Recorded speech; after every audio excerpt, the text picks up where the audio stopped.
지금 PPT 보겠습니다. 윤석열, 김건희 청탁금지법 위반 혐의에 대해서 서울중앙지검이 무혐의 결정을 했습니다. 사실관계를 보면 2022년 9월 최재형 목사가 김건희 여사에게 300만 원 상당의 디올백을 제공하면서 김창준 전 미국 연방하원 의원 사후 국립묘지 안장, 국정자문위원 임명, 통일TV 송출 재개를 청탁을 했습니다. 수사 결과 대통령 직무 관련성이 없다. 청탁이 실현되지 않았다.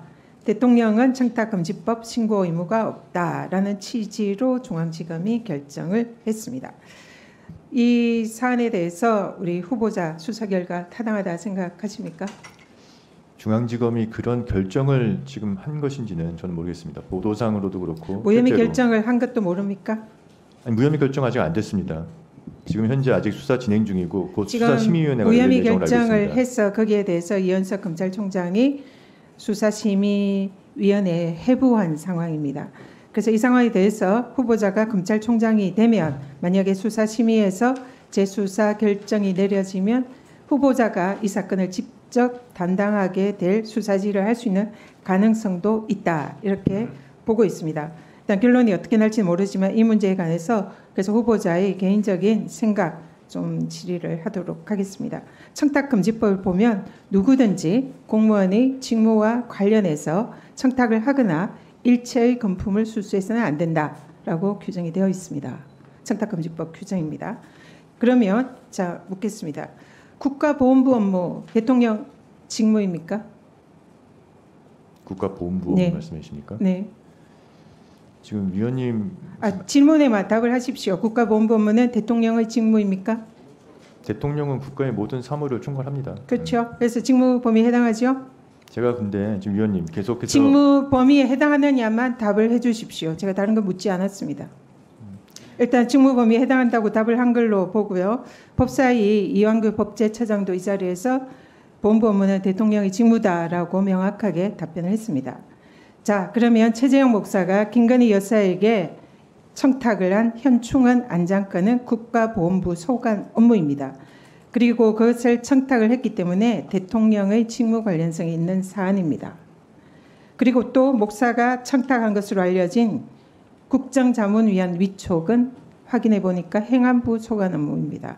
또 통일TV 송출 재개 확인하니까 방통위 소관 업무입니다. 방금 후보자가 말씀하셨지만 대통령의 직무는 대한민국의 모든 공적인 업무가 대통령의 업무이고 대한민국 모든 부서를 챙기는 것이 대통령의 업무이기 때문에 당연히 최고 책임자로서 이 모든 업무가 대통령의 직무 관련성이 있습니다. 동의하십니까? 위원님 지금 내일 모레 여기에 대한 답변만 해주십시오. 답변 드릴 수가 없습니다. 지금 곧 내일 모레 수사심의위원회가 열릴 예정인데 수사심의랑 상관없이 법의 해석을 묻는 겁니다. 이게 대통령의 업무라는 것은 삼척동자도 아는 사실입니다. 그런데 이 사실에 대해서 왜 답변을 못합니까? 구체적 사건에 대해서 의견을 구체적 물어보시는데 사안이 아니라 지금 일반적인 대통령의 업무에 해당하느냐 이것을 지금 질의하고 있습니다. 구체적 사건과 연결될 수밖에 없는 질의 아닙니까? 중앙지검은 이 사안에 대해서 대통령의 직무 관련성이 없다. 그래서 무혐의 결론을 내렸습니다. 이거 맞습니까? 그렇게 후보자의 생각을 묻습니다. 후보자는 어떻게 생각합니까? 내린지에 대해서 일단 제가 그것도 모른다고요? 구체적으로 그 보고 과정이 어떻게 됐는지 제가 알 수 없지 않습니까? 질문을 드린 이 내용에 준해서 그렇게 결론을 내린 걸로 알고 있습니다. 그리고 거기에 덧붙여서 감사의 뜻으로 이 청탁을 하고 선물을 줬기 때문에 여기에 대해서는 혐의가 없다, 직무 관련성이 없다 이렇게 중앙지검이 판단을 했습니다. 도대체 삼척동자가 웃을 일 아닙니까? 대통령의 직무 관련성 너무나 명확하고 그리고 청탁금지법상 직무 관련성이 있을 때는 한 푼도 받을 수 없습니다. 이건 청탁금지법에 명확합니다. 그런데 300만 원 그리고 화장품 포함해서 500만 원 상당의 금품을 받았다면 이것은 명백한 청탁금지법 위반입니다. 또 청탁금지법은 청탁 관련해서 청탁에 실현되지 않았다 이렇게 지금 검찰이 보고 있는데요. 청탁의 실현 여부와 관계없이 청탁을 한 사실만으로 처벌받도록 규정이 되어 있습니다. 청탁만 하면 그 청탁이 실현됐는지 여부는 전혀 상관이 없는 것이 청탁금지법의 정신입니다. 근데 검찰은 청탁이 실현되지 않았다. 이런 식으로 면죄부를 줬습니다. 그리고 청탁금지법은 공직자의 배우자는 일체의 금품을 직무와 관련해서 수수하지 못하도록 되어 있습니다. 일반 국민의 배우자는 물론 금품을 아무리 받더라도 그는 상관이 없습니다. 근데 청탁금지법은 공직자의 가족, 배우자들은 공직자의 직무와 관련해서는 한 푼도 받지 못한다. 이게 청탁금지법 규정이에요. 그러면 검찰은 직무 관련성 있는 대통령의 업무와 관련해서 금품을 수수를 했기 때문에 당연히 대통령을 수사해야 됩니다. 대통령의 직무 관련성에 관한 사안이기 때문에 이것은 청탁금지법에 따라서 대통령이 반드시 신고하고 그 물품을 반환해야 합니다. 그것을 하지 않은 경우에는 공직자는 3년 이하의 징역 3천만 원 이하의 벌금형에 처하도록 되어 있습니다. 그런데 직무 관련성이 없기 때문에 공직자인 대통령을 전혀 조사하지 않고 면죄부를 줬습니다. 이 사안은 직무 관련성이 너무나 명백하고 수수 금지된 금품을 받은 것이 명확하고 청탁을 한 사실이 명확하고 청탁이 이미 했다는 것을 자백을 했기 때문에 당연히 대통령의 청탁금지법 위반입니다. 그런데 대통령에 대해서 직무 관련성이 없다라고 면죄부를 준 것은 명백히 검찰이 불법 수사를 한 것이다. 여기에 대해서 어떻게 생각하십니까? 위원님, 제가 말씀드렸듯이 지금 3일 뒤에 수사심의위원회가 열립니다. 당시 전원 외부 민간위원입니다. 그분들 중에서도 이 방송을 보고 계신 분들이 있으실 텐데 이제 후보자 입장에서 사건과 관련된 구체적인 내용에 대해서 제가 의견을 말씀드릴 수가 없습니다. 제가 조금이라도 영향을 미칠 수 있는 부분에 대해서는 말씀드리기 어려운 점을 좀 양해해 주시기 바랍니다. 후보자. 예. 그러면 수사심의위원회는 검찰총장 말 한마디에 다 움직이는 조직입니까? 지금 검찰총장도 아니고 후보자이신 분의 말하는 것이 거의 뭐 결정적 영향을 미치는 것처럼 얘기하는데 그럼 그것도 잘못된 거죠.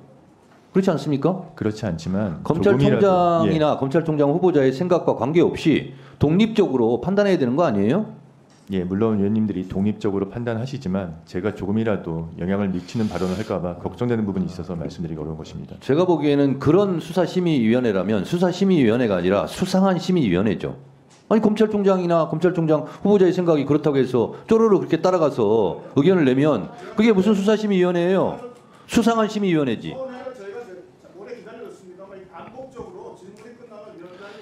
유상범 간사는 반복적으로 의사진행 발언권을 얻지 않고 발언하지 마세요. 오후 2시 반에 속개하고 오전에는 이것으로 마치도록 하겠습니다. 정의를 선포합니다.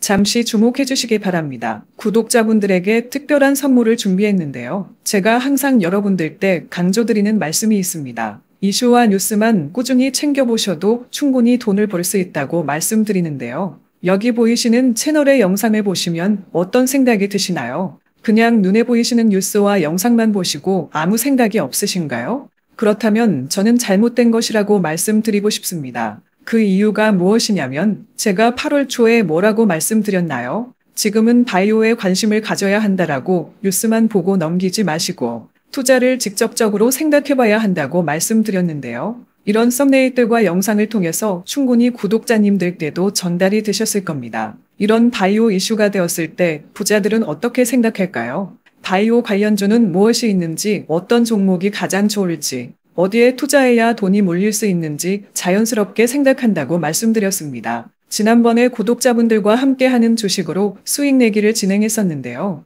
100% 무료로 진행을 했고 이 사진을 보시면 아시겠지만 구독이라는 문자 메시지를 남겨주신 모든 시청자분들께 이렇게 바이오 관련주 중에 가장 급등할 확률이 높은 딱 한 종목을 드렸습니다.